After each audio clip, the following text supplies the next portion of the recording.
it's no secret that Niagara is home to so many wonderful wineries. Well, listen, if you watch the show, Rolling with Bolin is always trying to explore as many as we can. And we're at the, well, really one of the best in the country. And they are celebrating their 15th anniversary. It is Pearl Morissette. It's great to be back. It's great to be back with SVETLANA. Cheers. How are you? Cheers. Thank you for coming. Every time we come, there's something different going on here. Yes, you can always rely on Pearl Morissette to surprise you. Cheers to that. We didn't drink, so I love the color of this. This is called Roselana. Roselana, and that's a wonderful summer wine. Okay, 15 years. Yes. Francois Morissette started this 15 years ago as a winery. It has evolved into so much more. Was that the goal, like way back when? It was never a goal. The goal was always to make, and still continues to be, to make the best possible wines, to express the beauty of Niagara the way we see it, to understand it first. But as often happens here, we always keep our minds open, and chance encounters with people that are inspired by the work in the winery lead to organic outgrowth of a restaurant, a farm, gardens full of indigenous herbs and flowers, and now a beautiful bakery just down the road in Jordan Station. Quickly, let's mention the restaurant, because there was an acclaimed honor, #4 restaurant in all of Canada. Yes. How big of an honor is that for Pearl Morissette? Oh, it's like, of course, it's such a wonderful thing to receive that recognition, especially considering that if you think about it, November 2017, opening a restaurant in the middle of winter on the second floor of a barn at the premises of a winery that has no sign, it doesn't make any sense. So technically it's a recipe for disaster, but it's become something completely different. But there's something going on in that big black building, something Yes. special going on in there that people have recognized, that people flock to, and Yeah. you can't get a reservation in it because it's Yes. so difficult. Is that why the bakery has evolved into that, where it's more accessible to everybody to experience the love that you guys do with cuisine and your exactly. food? It's exactly how it happens. You know, people that were coming to the restaurant for reservations were always smitten, among many other things, with the bread itself. And when a space became available on Jordan Station, we ourselves actually used to go there because it was a bakery, and we obviously also want to go for lunch here and there. We're like, why don't we take it and do what we do in the restaurant, meaning the same spirit, but in a much more relaxed, accessible, easy way, and also become a community hub. Yeah. Okay. Well, we're looking forward to experiencing that, because everything that you guys do is wonderful, including this delicious Roselana wine. Yes, you can always go in the bakery, and like I was actually just there yesterday and had a beautiful dish of chicken sausage, house made, with some of the vegetables that Shane grew. Some of, like, you know, surrounded by beautiful bouquets that Deirdre grew, and a glass of Roselana, and it was perfect. Okay, so let's take a break. Let's meet Farmer Shane, let's meet Deirdre, and let's meet Chef Daniel. Absolutely. Okay, those are just a few of the members of this big, huge Yes. family that is creating something very special here at Pearl Morissette, that are celebrating 15 years. So cheers to that once again, Cheers. SVETLANA. Come back. What makes Pearl Morissette one of the best wineries in the country? And more specifically, what makes restaurant Pearl Morissette the #4 restaurant in the country is what's going on out here. Welcome to the farm. And hey, we got a farmer. Yes, good to be back with Farmer Shane. Hey. Did you get a... Welcome back. Look at you. You put like a dress shirt on for I us did, and everything? and that's really because the last time you were on the property, and I think it was a couple years ago, you were so nicely dressed. I was like, you know what? Maybe I'll put on something nice as well, and we can look nice together. But I was thinking, I'm overdressed. We're supposed to be farming. We're supposed to be dirty and just like getting down, getting our hands dirty. I mean, while you're in the garden, you'd be more than welcome to pull a few weeds, because there's lots to be pulled from the garden. Get yourself a little bit of soil. This is your canvas, though. It is, right? yes, absolutely, absolutely. It is what we use to create a beautiful experience, one for the guests inside the restaurant, but also making sure that the restaurant receives roughly 52 weeks worth of veg from just this garden alone. And we're under an acre, so it's really not Under an that acre. big. But anything in the garden here is what you're using in the restaurant, what you're using in now the newly opened bakery? Yeah, so over at the Bakehouse, and something that's relatively new for us this year in this growing season, we're also offering them the ability to be able to pull vegetables from the garden as well over at the Bakehouse inside Jordan Station. We also run a country market there every Saturday and Sunday from 9 until 1 p.m. You can buy our chickens, you can buy our eggs, you can buy our microgreens, you can buy my hot sauce from the peppers last year. You're doing a bit of everything. Well, that's because my background is kitchen. I was a pastry chef before I was a farmer. What do you like better? Do you like being out here? Is this your world? This being is, out yeah, here? in the sun? absolutely. Well, it's the most, it's more natural than being inside of a kitchen all day. Though there is something to be said about being inside of a kitchen, but this is where the flavor comes from. What are some, like there's stuff here that I've never even seen before in my life. Yeah, so like anything that's on this side of the property here are a bunch of different kinds of annual flowers that my wife Monica uses to decorate around the country market every Saturday and Sunday, and you can also buy our bouquets there as well. Oh, so, and who's doing that? That's my wife Monica. That's your wife Monica, but there's somebody else that's doing dried flowers. And Oh, yeah, so on the other side we have a beautiful perennial herb and flower garden operated by a lovely woman named Deirdre Fraser. She does the decorations inside the restaurant. So Amazing. she pulls from the garden to decorate the restaurant, and she also grows the perennial herbs, which are like the aromatics on the plate. Let's go visit her. No way we can come into the gardens here at Pearl Morissette and not have a delicious eat like this fresh raspberry here with Yep. Deirdre. Hello. Hello. It is raspberry season, right? Yeah, there's nothing better than when they're just right off the vine and they never even go inside. So Oh, they're delicious. Yep. Okay. We're over with Farmer Shane.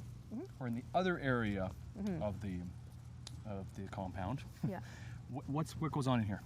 So I would call this the herb garden. We're in the small fruit section, but I have a lot of perennial vegetables, unusual herbs, edible flowers, any of that sort of just unusual stuff that adds a little extra to the plates at the restaurant. Because So- anything in here is being used in the restaurant. Absolutely, or in the bakehouse. So are you growing things and then the chefs are coming out here, or are they requesting things to be grown for their menus? So it's a little, communication goes both ways, but I started out as a forager. I picked wild food, so I was always bringing them things that they hadn't yet heard of or tried. So basically my role is to bring the novelty, and I spend all winter researching things, trying to come up with, you know, rare, unusual varieties or something that's just going to spice it up. So I'll bring that to them, and from there they can just like be creative and decide what they're going to do with it. Are you involved in the bakehouse?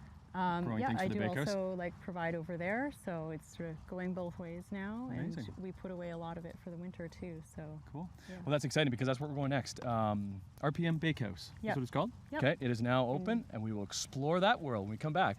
Nice. Pearl Morissette on Morning Live. The evolution of Pearl Morissette has really been fascinating to watch and experience because you had the winery open in 2007, celebrating 15 years. You had restaurant Pearl Morissette opened in 2017, and earlier this year you had RPM Bake Shop open. Great to be here with Executive Chef Daniel Hadid. Thanks so much, Tim. How Pleasure are to you? have you. Good Yeah, to- really good well. to, good to have you. So RPM stands for Restaurant Pearl Morissette. Pearl Morissette. Yeah. Why open the bake shop?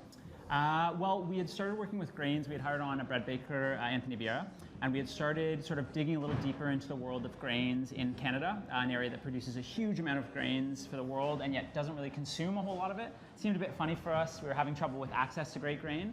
And from working with Anthony, we started to learn a lot more about it and felt like we had more to say than we were able to do at the restaurant. So the opportunity to open a bakery and shine a little more light on some of this stuff was really exciting for us. Grain is the key ingredient. You better and believe it. anything in here, For the most it's part, yeah, about, I mean- about grain. Yeah, exactly. But not all exactly. grain is the That's same. That's the start of everything. I'd say. Start of everything. Yeah. Not every grain is the same. No, so we use a lot of different varieties of wheat, including many different heritage varieties grown by Ontario farmers, predominantly organic, always stone milled, which is a really important factor for us in the grain that we're using. This allows it to maintain a really cool temperature and all of the nice enzymes that help to make it really healthy and delicious for our sourdoughs. Okay, so bread cannot be healthy because it's not. Can we sneak in here? Yeah, of course. Let's get on Morning, in. everybody. Hey, Morning. Because what does that do for the taste when you're doing that to the grain? So in the same way as when you heat up olive oil too much while you're processing it, you lose a lot of the inherent flavors and aromas. The same thing can happen in grain and different varieties of wheat. When it's being milled, if it starts to get warm, it starts to break down a lot of the aromas, a lot of the enzymes, a lot of the things that make it so delicious, and it sort of pasteurizes it. It sort of makes it inert. Right. We like something that's a lot more alive. It's funny, there was a bunch of people here and they've all just kind of disappeared. I think they're being a little shy. Okay, so right here, Luke was just shooting here. So Yeah. what's that in here? What's going to be made there? Bread? Yeah, this is one of the sourdough mixes that Anthony is working on. So this is effectively like the porridge that we get going at the start. And you can see you've already got some fermentation happening here. You've got some bubbles. Bubbles sort are of good. Popping up, and that's something we really want to encourage throughout the process. Everything that we do here, all the breads are cold fermented overnight. Are you using this as a prep kitchen for the restaurant itself? So we do produce the bread here that the restaurant uses, and I think that's about it. So it's just that's the one thing that we produce here. Because you got the facilities over at the restaurant that you're doing everything else. Yeah, exactly. Okay, what's happening over here? Morning, guys. Morning, guy. This is where all the bread's being baked? Yeah, so this is the deck oven that we use to bake in. So this oven is special because it can produce quite a lot of heat for a long period of time, as well as producing a lot of steam internally. So when we have a lot of our sourdoughs in there, what we want to get is a big shot of steam going that helps for what's called oven spring, and is effectively how much the bread rises once it gets into the oven, and how it cooks before it starts to develop crust. And by sort of playing around with temperature, where the heat's coming from, how much steam, at what time, when we open the doors, when we put it in, when we pull it out, we can really affect how the bread comes out. So as exciting as that sounds, it's also really challenging, and it can sort of throw you off every day where it seems like everything's perfect and then the bread comes out different than you expected. Well, because the humidity would have to, like now that you're in the summer, is probably different than in the middle of the winter. It certainly plays an effect in the fermenting process for sure. I think people tend to overstate sometimes how much relative humidity can affect the baking process, especially when it comes to hydration and things like that. But certainly warmer days mean a different form of fermentation for sure. Let's take a break. Let's check out the bread and some of the other dishes that you have here at the RPM Bake Shop, now opened in Jordan Station, all part of Restaurant Pearl Morissette.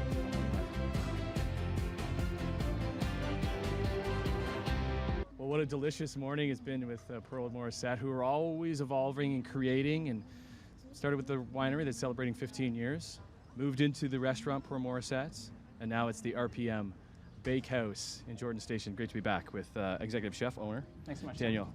HADIDA, congratulations, by the way, because we didn't even talk in the first segment about the recent acknowledgement about the restaurants being one of the top restaurants in Canada. What does that mean for you guys? Is that a big deal? Do you care? I think it's a great way for the team to celebrate themselves and for people to understand sort of all the hard work and the quality of the people that we have a part of the team here. I think first and foremost it's a great expression of that, and then secondly I think it's a great way of great show of support from the wonderful clientele that we're so fortunate to have out here, which sort of across the board the staff always brings up how fortunate we are, the sort of people that come out here, the people we interact with, we feel really, really good about. It's very difficult, even more now, to get a reservation at the restaurant Pearl Morissette. Is that why the Bakehouse is important, I think? Accessibility to those, to be able to access what you're creating? Yeah, so I think in general, the concept of being able to take the fundamental ideas of the restaurant, of working with local farmers, of seeing Ontario as an amazing food region and really wanting to celebrate that. The restaurant is a good opportunity to do that in a really specific way, in a really focused way for a small number of people. Something like the bakery provides us so much more opportunity to do it in a way that people can access much easier, much more frequently, and allows us to really tell people the stories of what sustainable eating looks like in Ontario, what it's like to buy directly from farmers, how we manage those relationships, and the delicious food that comes out as a product of that. So, local, buzzword, everybody uses it. You guys really do it, because there's things on this menu that you do not use. What is not on anything here at the Bakehouse? Yeah, so a couple of notable things that you typically find at a bakery that we don't use here. So that would be chocolate, vanilla, lemons, olive oil, a lot of imported items that you'd see from other places. How? How do you not use those? Is there alternatives to those, or are you just going about a different way about doing it? So I'd say it's a bit of a mix of both. So we don't really necessarily look for alternatives, but we have a really ample herb garden where we're able to access flavors that are similar to vanilla, warm spice flavors and things like that we're able to leverage. Likewise with citrus flavors and things like that. What do you have in front of you? So right in front of me is the grilled sourdough flatbread. So this is a sourdough flatbread that we just roast up in cast iron, and over top is a confit guinea fowl leg, a little bit of a seasoned spicy yogurt, and then a nice herb salad. Right in the middle here? That's lobster salad. So some of the mixed greens we grow at the property that Shane's growing. There's got to be at least 12 to 15 different types of greens in there, some fresh sweet peas, butter poached lobster. Lobster. Local? This comes from Newfoundland, so we still get seafood from the coasts. Okay. We love the ocean we love ocean fish, we love crustaceans. What's so. this baby right here? That's our quiche, so you're looking at a really soft, fluffy egg custard inside of a buttery crust, with a little herb salad over top and some salty cheese. Never seen anything like that. That is the maritozzi, so very popular in Italy. You'll find big, fat, soft buns stuffed with loads of cream. In this case, it's made with blackberries we picked up this morning from a farm about 2 minutes from here, and a couple of different herbs. So, Really? yeah. Congratulations on all that you're doing, always evolving, always creating. We should mention, I know it's Monday today, but RPM Bakehouse is Thursday to Sunday. Thursday to Sunday, Right. 9 to 5. 9 to 5, but you don't need a reservation. You no can reservation come needed, and go as just you come want. on in, Okay. yeah. Cheers. Yeah. Thanks so much, Congratulations. Tim. Cheers. Thank you.